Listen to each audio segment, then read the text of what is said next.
کوئی دنیا کی تاریخ میں ان سے عظیم انسان نہیں آیا نہ آ سکتا. لیکن ان سے یہ بھی یاد رکھیں ان سے زیادہ رحم دل انسان کوئی نہیں تھا.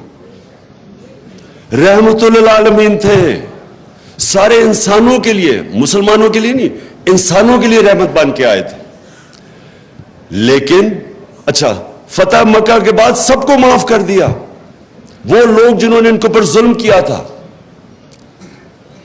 لیکن جب ان کو کوئی کہا کہ جناب قریش کی ایک لڑکی نے چوری کی ہے تو اس کو آپ ذرا نظر ثانی کریں, تو انہوں نے تب کہا دو چیزیں کہیں. میں یہ چاہتا ہوں کہ یہ جب مجھے بار بار کہتے ہیں جی ان سے آپ میں تکبر بڑا ہے, آپ ان سے مفاہمت کر لیں, آپ انڈرسٹینڈنگ کر لیں. میں ہمیشہ یہ آپ بتاتا ہوں کہ جو رحمت للعالمین تھے انہوں نے ہر چیز پہ نظریے کے اوپر کافر کے خلاف نظریہ فرق تھا ان کا, ان کے اوپر ظلم ہوئے تھے, انہوں نے وہ بھی معاف کر دیے. لیکن جب ان کو کہا کہ کرپشن یا چوری کے اوپر قریش کی لڑکی کو معاف کرو تو انہوں نے کہا کہ بڑی قومیں تمہارے سے پہلے تباہ ہوئی, جب بڑا چوری کرتا تھا اس کو چھوڑ دیتے تھے, چھوٹے چور کو پکڑتے تھے. دیکھیں, اور کہا کہ میری بیٹی بھی چوری کرے گی تو اس کو سزا ملے گی. یہ کیوں کہا انہوں نے؟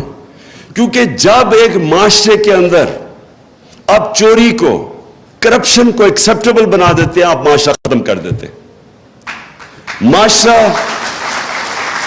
معاشرے کی بنیاد رکھی جاتی ہے قرآن کی آیت میں امر بالمعروف, تم اچھائی کے ساتھ کھڑے ہوتے اور برائی کے خلاف جہاد کرتے ہو. معاشرہ لڑتا ہے کرپشن کے اگینسٹ. میں یہ کہہ کہ لوگوں کو تھک گیا ہوں. آپ اگر ایک بڑے بڑے چور وہ نیب جا رہے ہیں تو آپ پھول پھینک رہے ہیں اس کے اوپر, تو آپ کیا میسج دے رہے ہیں اپنی یوتھ کو, اپنی عوام کو؟ آپ کیا میسج دے رہے ہیں کہ چوری بری چیز ہی نہیں ہے. مجھے کہہ جی وہ ہمارے صحافیوں نے کہا کہ دیکھیں جب عمران خان کو بھی اب وہ انہوں نے تقریر کرنے سے منع کر دیا تو نواز شریف کو بھی کر دیا. نواز شریف کو پاکستان کے سپریم کورٹ نے 2 سال کی تفتیش کے بعد, جب اس کی کرونا جو پینما پیپرز کے اندر پراپرٹیز اربوں روپے کی پکڑی گئی, اس کے اوپر تفتیش کے بعد اس کو ڈسکوالیفائی کیا اور سزا دی. مجھے کس چیز پہ کہہ رہے ہیں کہ جی آپ نے وہ میجسٹریٹ کو کہہ دیا کہ وہ اس کے اوپر قانونی کارروائی ہونی چاہیے, اور آئی جی اور ڈی آئی جی اس کے اوپر کہہ رہے ہیں میرا بند کر دیا, اور وہ ایک ہی ہے. جس ملک کے اندر آپ کے بڑے بڑے صحافی یہ کہتے ہیں, اس کا مطلب چپ پلیز کر کے سنو, جب آپ کے بڑے بڑے صحافی یہ کہتے ہیں معاشرے کے اندر کیا پیغام جاتا ہے کہ کوئی چوری بری چیز, کرپشن بری چیز نہیں ہے.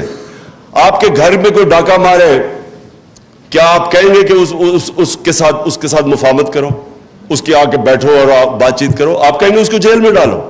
تو کرپشن تو ملک کے اوپر ڈاکہ مارا جاتا ہے, تو آپ اس کو کہہ رہے ہیں کہ نہیں جی ان سے بیٹھ کے کرو. تو میں صرف اس چیز کے اوپر, کیونکہ میں زیادہ تر تو اپنے ہمسایہ اعتزاز حسن سے سب چیز سے اگری کرتا ہوں, لیکن ادھر میرے دین کے اوپر تو خیر ہمارا مختلف ویوز ہیں, لیکن اس کے اوپر کہ آپ ہر کسی سے کمپرومائز, پالیٹکس ہوتی ہے آرٹ آف کمپرومائز, لیکن جس وقت آپ کرپشن سے کمپرومائز کرتے ہیں, جنرل مشرف نے یہ جو بالکل سلمان راجہ ٹھیک کہہ رہا ہے, وہ جو این آر او دیا تھا, کبھی کسی نے ایسٹیمیٹ کیا ہے کہ اس کا اس ملک کو کتنا بڑا نقصان ہوا, کہ کس طرح کرپشن کے دروازے کھلے, کتنا ملک پیچھے گیا.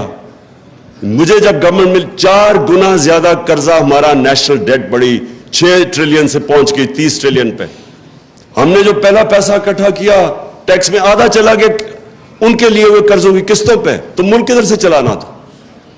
کرپشن ایک معاشرہ لڑتا ہے, معاشرہ اس کو ان ایکسیپٹیبل کرتا ہے.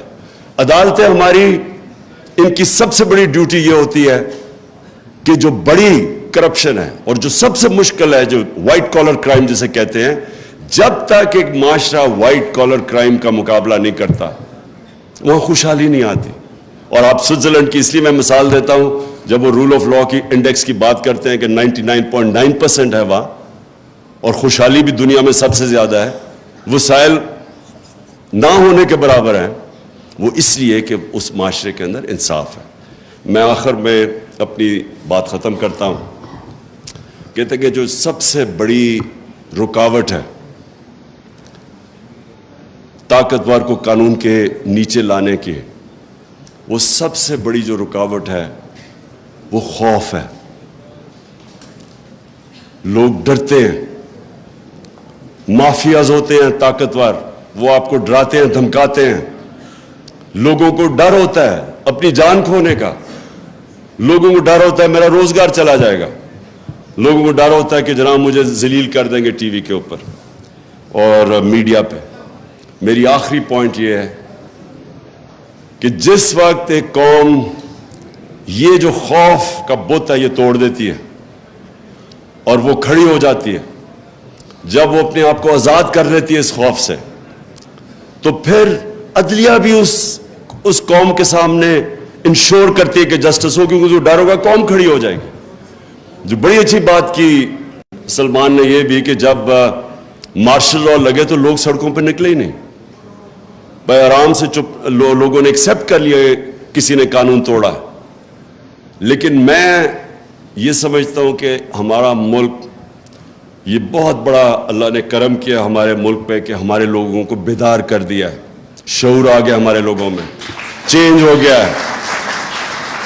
کبھی میں نے پاکستانی قوم کے اندر اس طرح کی بیداری نہیں دیکھی.